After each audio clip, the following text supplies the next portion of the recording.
حضرت ابراہیم ادہم رحمۃ اللہ علیہ صحراؤں، دریاؤں، جنگلوں اور بیابانوں کے ساتھ ساتھ پہاڑوں پر بھی سفر کرتے تھے اور وہاں قیام بھی فرماتے تھے۔ ایک دفعہ آپ رحمۃ اللہ علیہ ایک پہاڑ پر ڈیرا لگائے رب ذوالجلال کے حضور ذکر و سجود میں مصروف تھے۔ اتنے میں آپ رحمۃ اللہ علیہ نے کسی کے آنے کی آہٹ سنی۔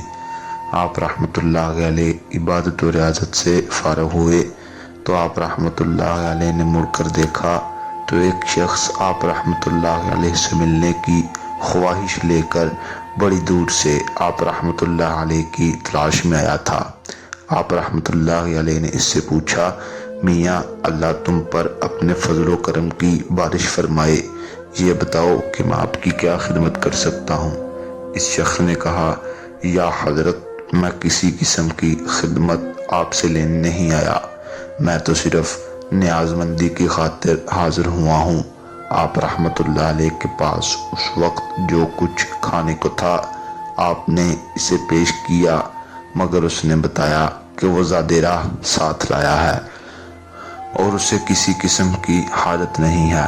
آپ رحمۃ اللہ علیہ نے ایک بار پھر اس سے یہی سوال کیا، میاں بتاؤ میں آپ کے کس کام آ سکتا ہوں؟ اس نے کہا، آپ رحمۃ اللہ علیہ اگر بار بار پوچھ رہے ہیں تو پھر مجھے ایک سوال کرنے کی اجازت دیجیے۔ آپ نے کہا، پوچھئے، ضرور پوچھئے، میں آپ کا ہر جواب دینے کے لیے حاضر ہوں۔ اس نے کہا، صرف اتنا بتا دیجیے کہ اہل حق کے مکمل ہونے کی علامت کیا ہے؟ آپ رحمۃ اللہ علیہ نے فرمایا، میاں اس کی علامت یہ ہے کہ اگر وہ پہاڑ کو بھی چلنے کا حکم دے تو وہ چل پڑے اور اپنی جگہ چھوڑ دے۔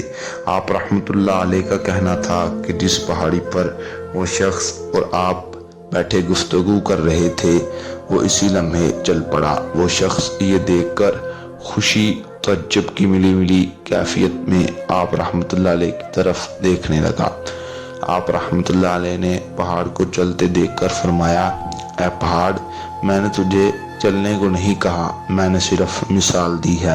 اس پر پہاڑ وہی رک گیا اور وہ شخص اہل حق کی تکمیل کے عملی مظاہرہ کا بچشم خود نظارہ کرنے کے بعد آپ رحمۃ اللہ علیہ سے دعائیں لیتا ہوا وہاں سے رخصت ہوا۔